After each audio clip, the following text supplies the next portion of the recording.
Amém, amém.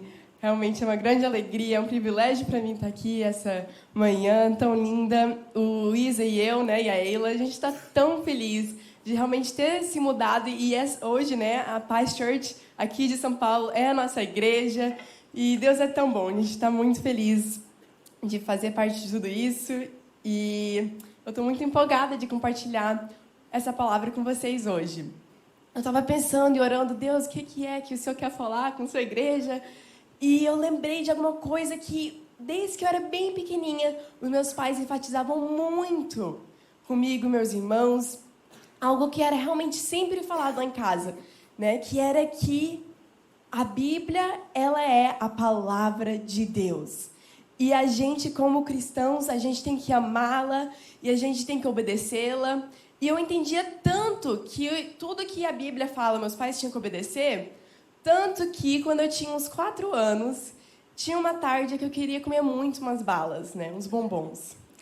E por algum motivo meus pais não estavam deixando eu comer, talvez era antes do almoço, alguma coisa assim, mas eu decidi pegar a Bíblia, eu nem sabia ler, mas eu abri ela, coloquei meu dedinho numa página aleatória e falei assim: "E Deus disse, você pode comer bombom."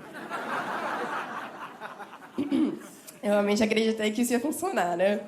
Mas eu entendia que se a Bíblia falasse, estava dito, meus pais tinham que obedecer, né? E essa paixão, esse amor pela palavra de Deus foi crescendo dentro de mim desde pequena, até que eu fui para a faculdade e eu escolhi fazer teologia também, e eu escolhi uma área mais técnica, onde a gente estudava língua original, né? Literatura bíblica e várias coisas assim. E aí eu descobri várias coisas muito legais sobre a veracidade da Bíblia. Né? Eu já acreditava que a Bíblia era a palavra de Deus, mas é muito legal você descobrir tantos fatos arqueológicos, históricos, que comprovem a Bíblia. E a gente vai entrar numa mensagem mais prática, né? Numa coisa que aplica bastante para o nosso dia a dia, mas eu quero fazer justiça nos meus 4 anos de faculdade. E a gente vai olhar alguns aspectos de como a arqueologia e a história, historiadores, têm comprovado que a Bíblia realmente é a verdadeira.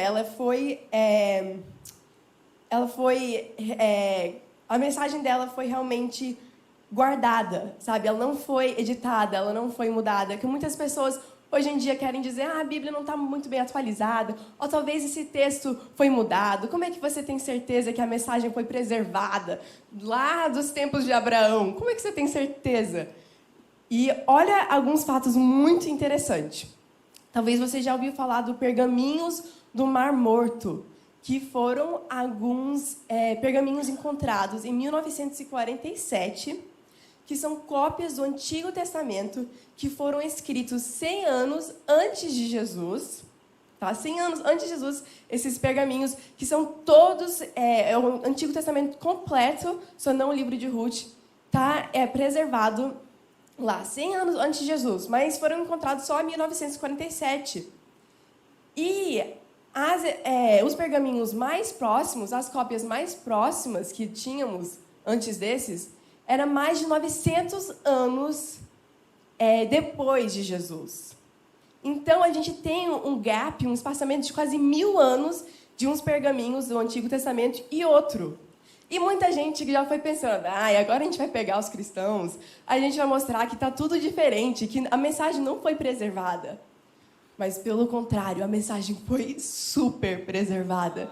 Em 1000 anos, absolutamente nada mudou. Só algumas coisinhas de vírgula e de, realmente, questões gramáticas. E até essas foram pouquíssimas. Se você colocar todas essas mudanças, ela daria uma página, talvez. Mas era só coisas gramáticas. A mensagem foi 100% preservada. E o Novo Testamento? Você sabia que mais de 6.000 cópias... A gente tem mais de 6.000 cópias achadas do Novo Testamento. E mais de 10.000 traduções latins, cópicas e síricas. 10.000.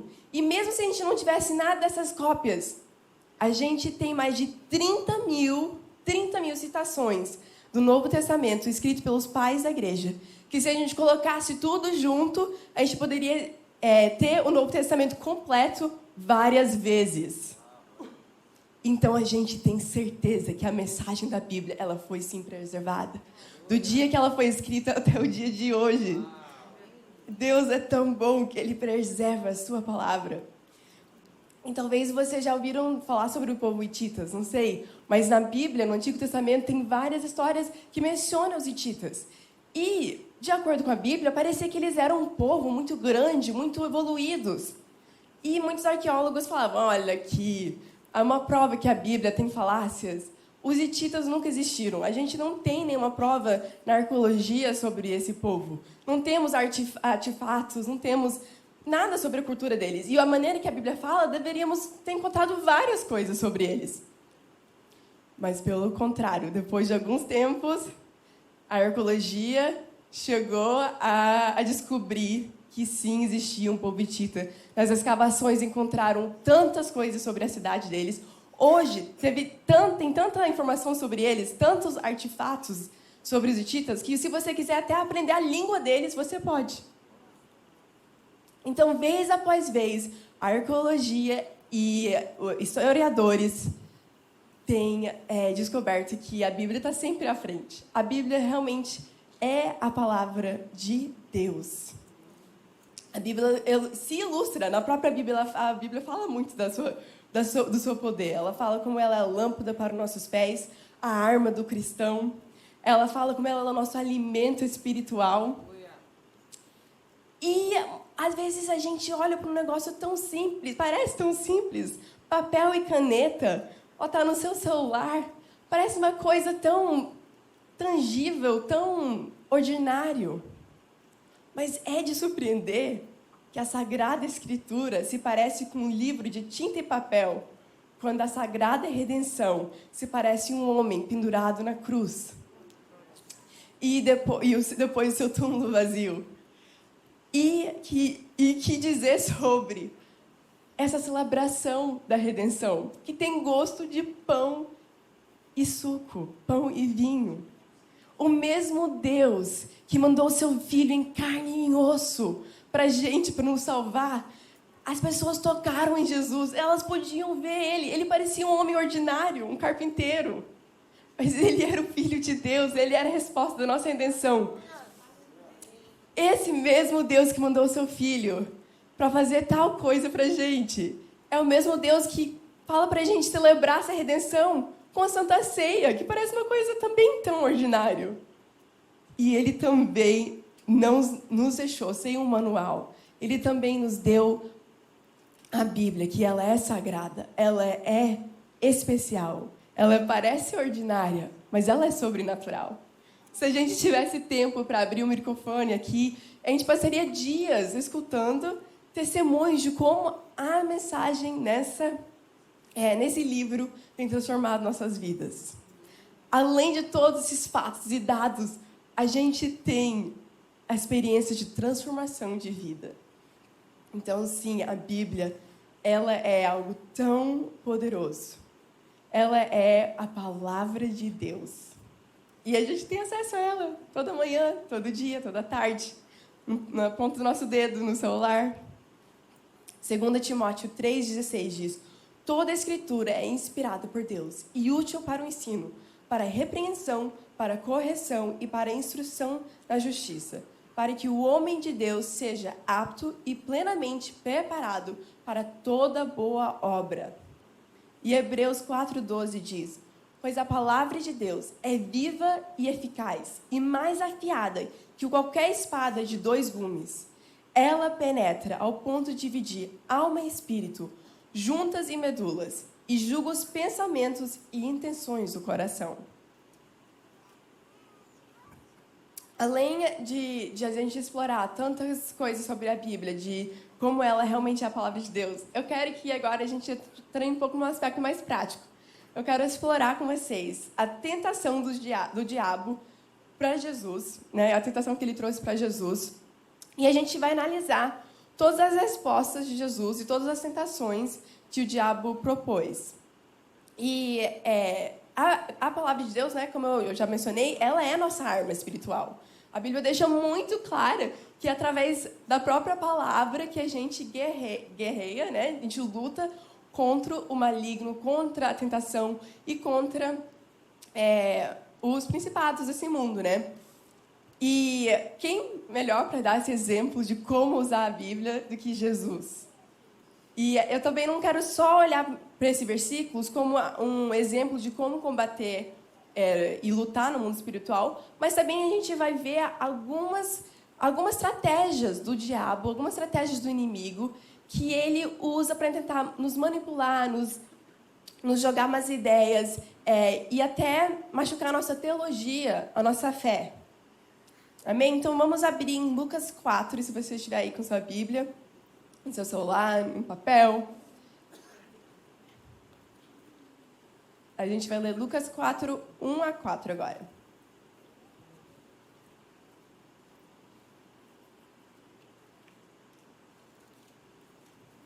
Jesus, cheio do Espírito Santo, voltou do Jordão e foi levado pelo Espírito ao deserto, onde durante 40 dias foi tentado pelo diabo. Não comeu nada durante esses dias, e ao fim deles teve fome. O diabo lhe disse: se você é filho de Deus, manda esta pedra que se transforme em pão. Jesus respondeu: está escrito, nem só de pão viverá o homem. Então o diabo chega, ele sabe que Jesus está com fome, ele esteve jejuando por muitos dias, e ele propõe para Jesus transformar a pedra em pão. Então o diabo ele apela para o emocional de Jesus, né? Ele sabe o que está acontecendo com Jesus, ele deduz os sentimentos de Jesus e ele faz uma proposta que apela para o emocional. E é isso que o diabo muitas vezes faz na nossa vida. Ele deduz o que a gente está passando, que emoções a gente provavelmente está sentindo, e ele apela para o nosso emocional muitas vezes. É só dessa vez. É só dessa vez que eu vou mentir. É só dessa vez. É porque se as pessoas soubessem o que eu estou passando, elas não me julgariam por trair meu marido. Ou por bater nos meus filhos, espancar eles. É só dessa vez. Sabe, essas mentiras, essas coisas que são tão sutis, mas que apelam para o nosso emocional. E Jesus, ele não é abalado por essa tentação. Ele responde: está escrito, nem só de pão viverá o homem. Então, ele já vem primeiramente com a palavra. Ele não vem tipo, olha, diabo, é uma proposta interessante, mas não sei se eu estou com tanta fome assim também e tal. Não, ele não tenta dar uma resposta no mesmo nível que o diabo está trazendo. Ele traz uma resposta, a luta dele, ele entende que é espiritual e que ele tem que usar a arma espiritual. Então ele usa a palavra de Deus. E é interessante porque, até onde eu sei, né, não existe nenhum versículo que fala: olha, se um dia o diabo te tentar para transformar uma pedra em pão, não faça isso e tal. Você tem que responder falando tal coisa. Não. Jesus, ele leu a palavra e ele guardou as ideias e a palavra no seu coração. E na hora da tentação, ele traz à tona isso, ele traz para fora. E ele usa boa lógica. Então, eu quero trazer esses dois pontos nessa primeira tentação. Ele usa a escritura e ele usa boa lógica. Né? Quantos cristãos, às vezes, querem tentar usar uma escritura, mas elas não estão dispostas a ler a Bíblia e guardar essas verdades e entender logicamente o que elas estão lendo. Né? Jesus entendia que estava escrito: não só de pão viverá o homem. Então, a resposta dele para o diabo é algo lógico. Olha, diabo, você vem atacando o meu emocional, mas eu vou responder na lógica. Você está atacando, falando que eu estou com fome, eu deveria fazer o que você está pedindo, mas eu vou te responder que o homem não vive só do pão. Eu não preciso fazer isso, eu não preciso transformar a pedra em pão, porque o homem não vive só do pão. E eu gosto muito de uma história que meu pai sempre contava pra gente nos dias adolescentes, especialmente, que eu lembro, que quando ele estava na faculdade, ele estava fazendo um semestre numa cidade maior, tudo. E lá ele falou que tinha vários centros religiosos, de todo tipo de religião, de cientologia, de budismo, todo tipo de religião estava lá concentrado nessa cidade. E ele foi visitando de porta em porta, né, centro religioso, e ele foi perguntando para aquele líder religioso daquela denominação, daquela coisa, o porquê que eles tinham certeza que o que eles acreditavam era realmente a verdade. E ele falou que todos respondiam, porque eu sinto que é a verdade. Porque eu tive tal experiência que prova para mim que é a verdade. Até que ele foi para uma igreja cristã, uma igreja batista, e perguntou para o pastor, como é que você sabe que o que você acredita é a verdade? E ele respondeu, porque está escrito na Bíblia Sagrada. Nós que somos cristãos, nós que amamos a palavra de Deus, a gente não é movido pelas emoções. A gente não constrói nossa casa em cima de terra, de coisa que move, que um dia a gente sente assim, outro dia a gente sente para lá. A gente constrói em algo sólido, algo que é inabalável, que não muda. Isso traz tanta segurança para a gente. Não importa a emoção, da tempestade que está na nossa vida, o que está acontecendo à nossa volta. A gente tem uma base sólida que não se move. Amém? E se a gente até olhar outra ocasião que Jesus também usou isso de boa lógica. Ele leu, tinha escritura no seu coração e ele deduziu coisas através da boa lógica. Né? Quando os fariseus chegam para Jesus e falam, olha, o que você acha? Qual é a sua opinião sobre isso? É certo pagar imposto a César ou não? E Jesus responde em versículo 21. Ele primeiro, na verdade, ele pergunta, né? Quem é a face que está na moeda? E todo mundo fala que é de César. Então ele fala, então deem a César o que é de César e a Deus o que é de Deus. Ele usou boa lógica. Ele sabe, olha, a Bíblia fala assim que a gente tem que dar nosso dízimo e oferta. Mas também a gente vive em um mundo onde tem política e países e governos. E a gente tem que ser cidadãos responsáveis e pagar nossos impostos também. Então ele deduziu algo que a Bíblia já falava, mas ele usou boa lógica para chegar em conclusão. Então é muito importante que a gente use boa lógica, né? Eu gosto muito de uma história que a minha cunhada, né, aconteceu com ela, quando ela era bem pequena, a Alissa. A Alissa e o Isa, né, o meu marido, eles estavam, na verdade, numa viagem de carro com os pais deles. E o pai dele perguntou para os filhos, assim, papo, né, querendo que o tempo passasse na estrada, e perguntou, quantos anjos na Bíblia são mencionados por nome? Vocês sabem? E o Israel falou 2, Miguel e Gabriel. E aí a Alissa olhou e falou assim, não, tem 3. Aí ele já ficou curioso, assim, né? O pai perguntou, qual o terceiro, filha? E ela falou assim, o anjo Li. Aí ele falou, o anjo Li? Ela, Aí ele falou, como é que você chegou a essa conclusão? Ela falou assim, igual tá na música da Ana Paula. O anjo Li falou... E ela falou que ela sempre imaginava um anjo asiático, né? O anjo Li. Mas vamos continuar. Em Lucas 4, 5 agora. O diabo o levou a um lugar alto e mostrou-lhe num relance todos os reinos do mundo. Ele diz, eu lhe darei toda a autoridade sobre eles e todo o seu esplendor, porque me foram dados e eu posso dá-los a quem eu quiser. Então, se você me adorar, tudo será seu. Jesus respondeu, está escrito, adore o Senhor, seu Deus, e só a Ele preste culto. Dessa vez, o diabo não apelou só para o emocional de Jesus. Ele apelou para a boa lógica de Jesus. Olha que interessante, Jesus responde com está escrito anteriormente e com boa lógica. Agora, o diabo ele apela para a boa lógica de Jesus. Acho que ele pensou, eu não consegui no emocional, agora eu vou conseguir na lógica. E é assim que o diabo, ele opera mesmo. Ele traz algumas coisas que faz sentido. Porque, realmente, para ser uma tentação para Jesus, tinha que fazer sentido. E é exatamente o que o diabo fala. Ele fala, olha, todos esses reinos me pertencem. O mundo me pertence. Uma vez que a humanidade ela pecou, ela entregou o mundo nas mãos do inimigo. Então, realmente, o mundo inteiro, as riquezas, a autoridade sobre tudo, a autoridade sobre a terra, pertencia ao diabo. E ele fala assim, olha, eu te entrego, se você só me adorar aqui agora. E Jesus poderia ter usado uma lógica, tipo, realmente, pertence a ele. Eu vim aqui para tomar a autoridade de volta para ele. Né? Só que ainda vai demorar alguns anos, e ainda vou ter que morrer numa cruz.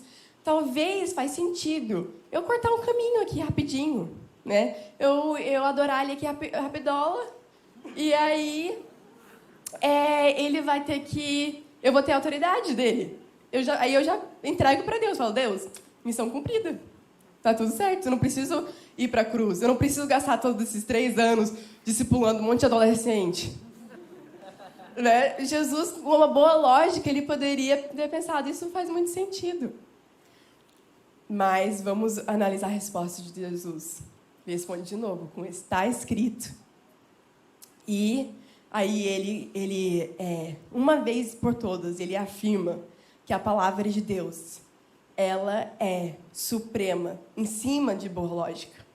Na vida da pessoa que segue a Jesus, a gente tem que entender que acima da boa lógica vem a palavra de Deus. Podem vir com discursos bonitos, coisas que até fazem sentido, mas se ela contradizer a Bíblia, ela não é aceitável. A gente tem que entender que a Bíblia, ela é suprema, ela é a palavra final. Amém? Uma vez eu vi uma história sobre um estudante, né, que tinha acabado de entregar a vida para Jesus. Ele estava tão empolgado, indo para uma faculdade de teologia, e ele estava muito animado. Chegou lá, e a primeira aula dele, um professor, assim, bem apagado, infelizmente, né, um professor, assim, de teologia, mas que estava mais para o outro lado do muro do que para cá, né? Meio com falta de fé. E ele começou... meio incrédulo, na verdade. E ele começou a falar sobre a jornada dos israelitas e que o Mar Vermelho, talvez, naquela época, né, na história, que Deus abriu o mar para os israelitas passarem, que provavelmente, naquela época do ano, aquele mar estava bem baixinho. Que ele fica tão baixinho, que parece uma poça, assim, mas bem comprida, mas ela é bem ralinho, assim, bem baixinho. E ele foi falando isso dos dados, que provavelmente esse mar estava tão baixo e tal, era uma aguinha, assim. E o estudante, assim, estava com uma cara, assim, o olho regalado, assim, de impressionado. E ele ficou tipo, por que esse aluno está tão impressionado? E o aluno olhava para a Bíblia e ficava com o olho regalado. Aí ele perguntou para o estudante, por que você está tão surpreso? Ele falou assim, nossa, então Deus fez um milagre ainda maior do que eu entendia. Aí ele falou assim, por que você diz isso? Assim, porque, olha, o versículo depois que ele abre o mar, ele fecha o mar e afoga todo o exército do Egito. Como é que ele fez isso? É um milagre ainda maior. Amém.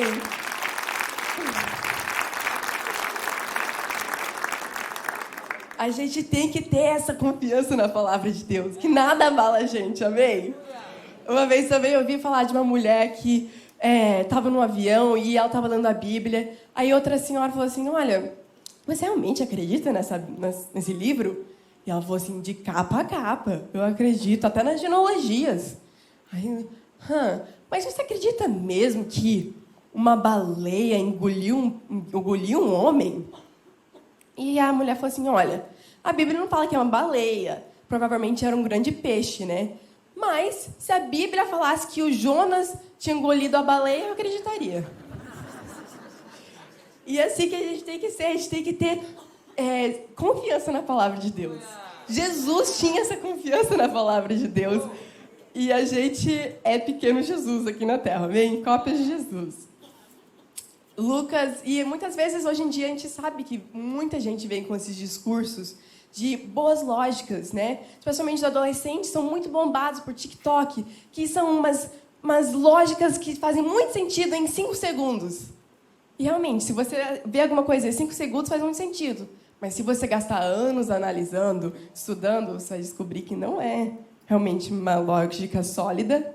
E mesmo se fosse, a palavra de Deus é suprema. E é muito importante a gente, não somente a gente agarrar nisso, mas ensinar isso aos nossos filhos e à próxima geração. Amém? 2 Coríntios 10, 3 diz: Pois, embora vivemos como homens, não lutamos segundo os padrões humanos. As armas as quais lutamos não são humanas. Pelo contrário, são poderosas em Deus para destruir fortalezas. Destruímos argumentos e toda pretensão que se levanta contra o conhecimento de Deus e levamos cativo todo pensamento para torná-lo obediente a Cristo. Amém? Lucas 4, 9.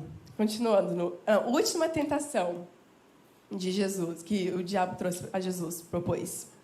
O diabo o levou a Jerusalém, colocou-no na parte mais alta do templo e lhe disse: Se você é filho de Deus, joga-se daqui para baixo, pois está escrito: Ele dará ordens a seus anjos a seu respeito, para lhe guardarem com as mãos, e eles o segurarão, para que você não tropece em alguma pedra. Então Jesus respondeu: As Escrituras Sagradas afirmam: Não põe à prova o Senhor, seu Deus. Então, vemos que a primeira tentação aqui em Lucas, né, é que o diabo apela promocional de Jesus. E Jesus responde com escritura e boa lógica. Aí depois o diabo apela para boa lógica, boa razão. E Jesus responde com escritura e afirmando que a palavra de Deus ela é suprema, acima de boa lógica. Agora, o diabo tem a cara de pau de apelar para a escritura, a própria escritura. E olha que interessante. Ele apela falando: olha, está escrito. E esse texto que ele se refere realmente está na Bíblia. É um versículo em Salmos, onde o salmista está escrevendo como tão lindo que foi a proteção, e é a proteção de Deus em cima do povo de Israel, quando eles estavam passando pelo Mar Morto, pelo Mar Vermelho, e toda a jornada no deserto, e como Deus protegeu eles na saída e na entrada. E aí, o versículo antes desse fala sobre como a violência não chegar na sua casa, na sua porta. Então, realmente está falando sobre proteção. Mas, dessa vez, Jesus responde com escritura, mas ele responde com outra coisa também, com contexto. Ele valoriza o contexto da Bíblia. Então, o contexto que o diabo trouxe, o versículo que o diabo trouxe, o contexto desse versículo, não é de, olha, eu vou atrás de perigo só para provar que Deus realmente é poderoso. Pelo contrário, está falando sobre uma caminhada, uma andada, que o mal não chegará à sua porta. Não está dizendo, vai lá e dá uma cutucada no urso para você ver, sabe? Não é isso. É enquanto você caminhando na sua vida, que Deus te protegerá. Então, esse é o contexto. E Jesus ele responde com: não põe à prova o Senhor, seu Deus. E esse versículo é um versículo de Deuteronômio, onde o texto inteiro, Deus está falando, explicando para o povo de Deus, os israelitas, como viverem. Ele está dando instruções de vida para eles. E até o versículo anterior disso diz para não adorar nenhum outro Deus. Então, tem tudo a ver com o que está acontecendo aqui. E Jesus entende isso. Ele entende que a gente não pode usar a nossa Bíblia, nossa arma, fora de contexto. A gente tem que entender ela para poder realmente aplicar naquilo que é pertinente. Então, eu amo isso, porque mesmo que o diabo tentou usar a carta que estava na manga de Jesus toda hora, que está escrito, Jesus, mais uma vez, ele ensina algo para a gente. Ele ensina o valor do contexto.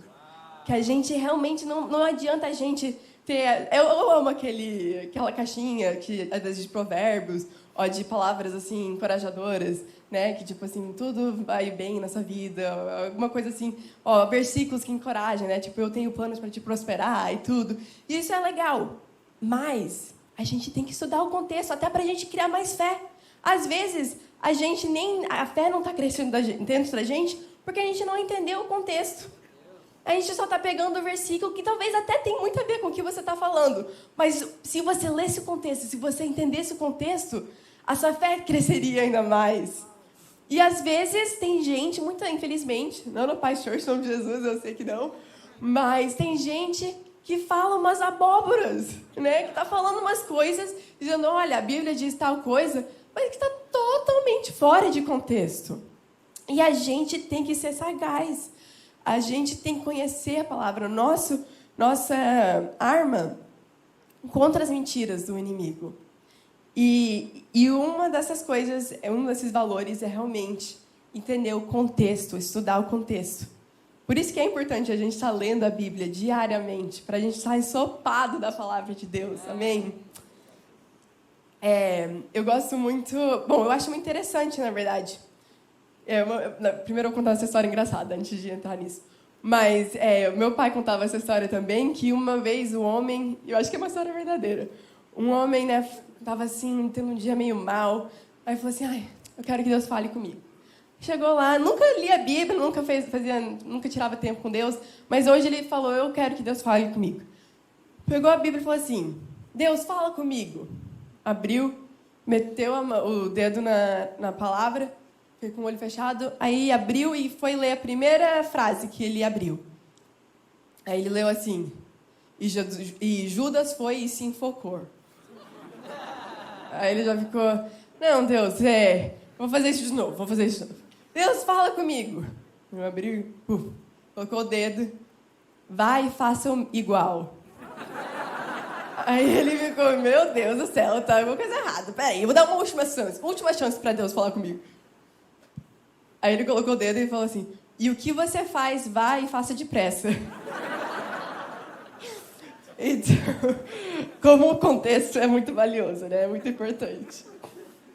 Mas algo muito interessante, que eu acho que é importante a gente falar sobre, é que, às vezes, por exemplo, tem um versículo em 1 Coríntios 11, 4, diz assim, todo homem que ora ou profetiza com a cabeça coberta desonra a sua cabeça. E toda mulher que ora ou profetiza com a cabeça descoberta desonra a sua cabeça.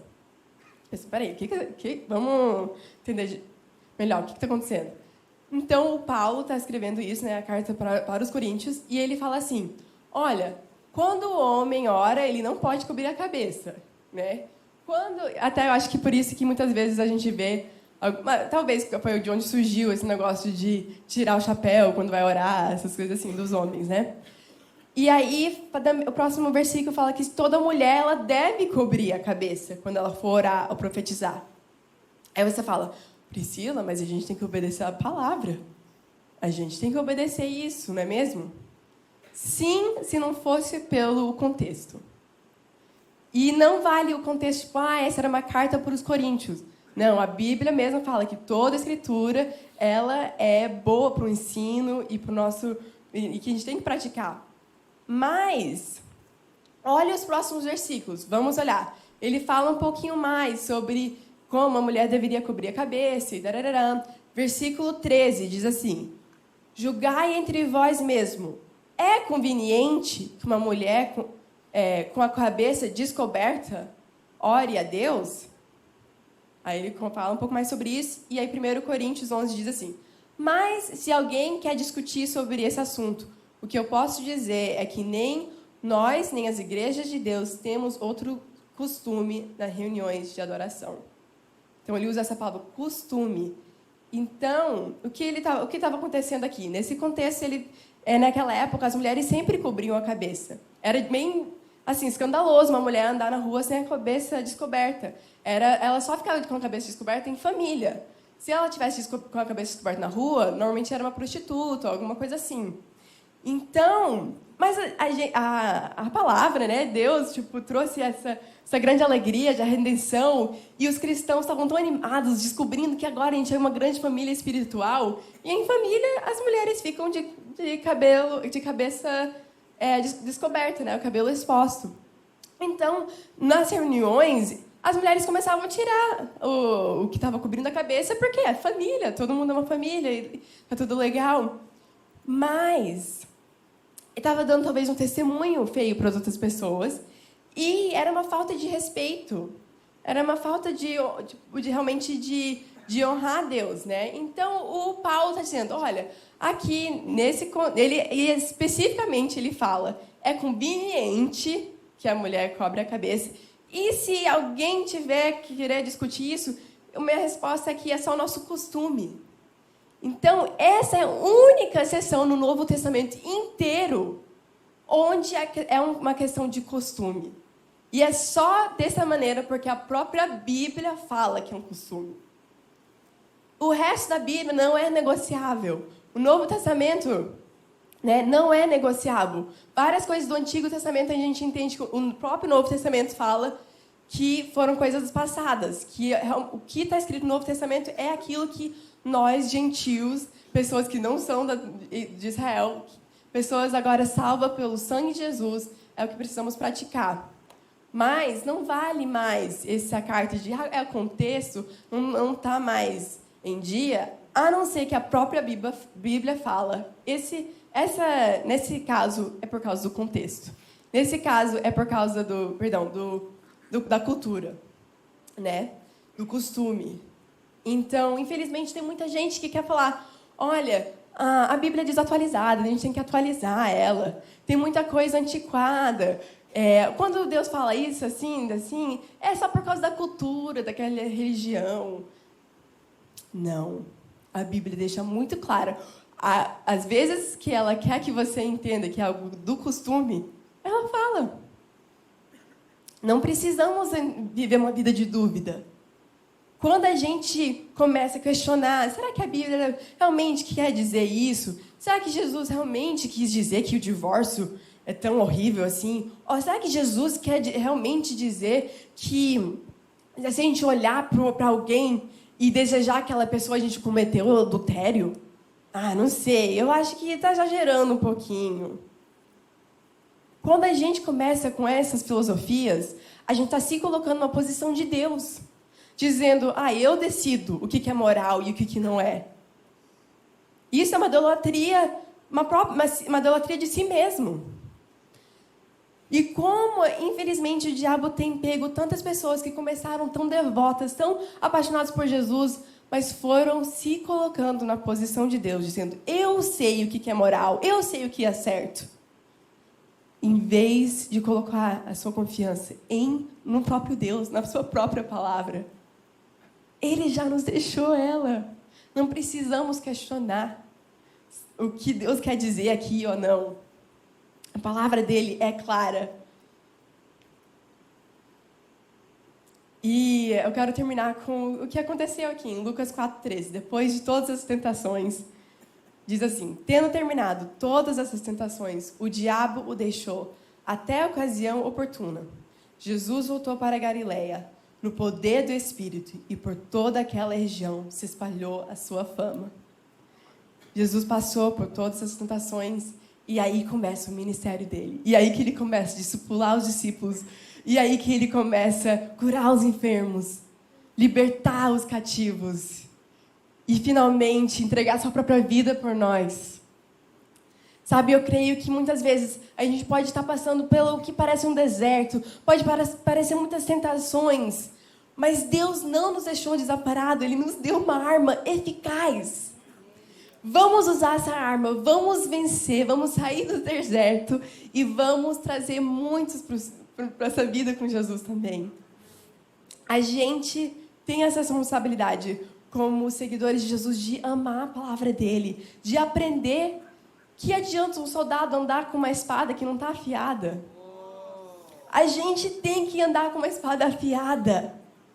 Até se você quer ver sua família sendo transformada, começa no seu quarto aprendendo sobre o autor da família, sabe?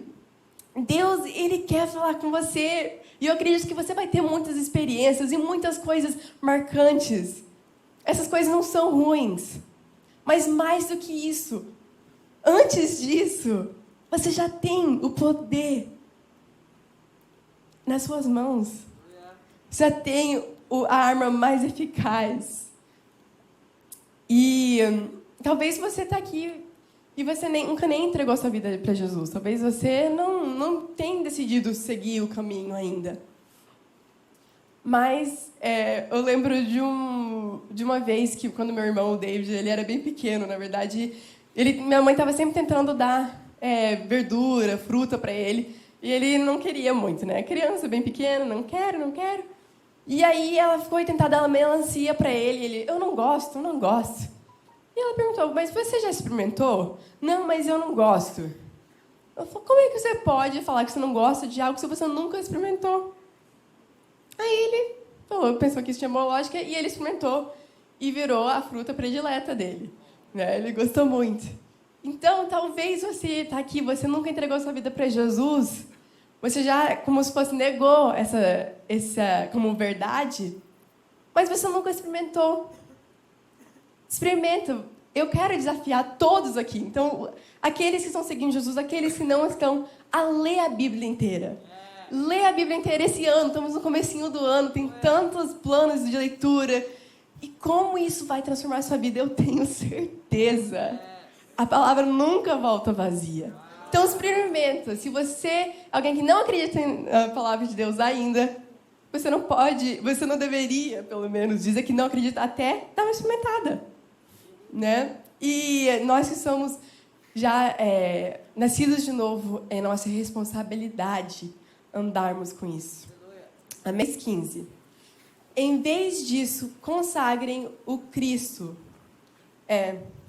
A Cristo. Em vez disso, consagrem a Cristo como o Senhor da sua vida. E se alguém lhes perguntar a respeito da sua esperança, estejam sempre preparados para explicá-la. Amém? Eu creio que nós seremos um povo que realmente é apaixonado pela palavra de Deus e anda com a nossa espada afiada, pronto para lutar contra o inimigo, pronto para lutar pelos outros. Sabe? Como a gente tem algo tão especial nas nossas mãos, tão tangível. Eu creio que Deus vai fazer uma obra tão incrível na vida de cada pessoa aqui. E talvez não vai ser algo que te tocou agora, que te fez uma diferença agora na sua vida. Mas no decorrer desse ano, enquanto você está lendo a palavra, sendo lavado pela a palavra de Deus, eu creio que Deus vai fazer muitas grandes coisas nas nossas vidas. Amém?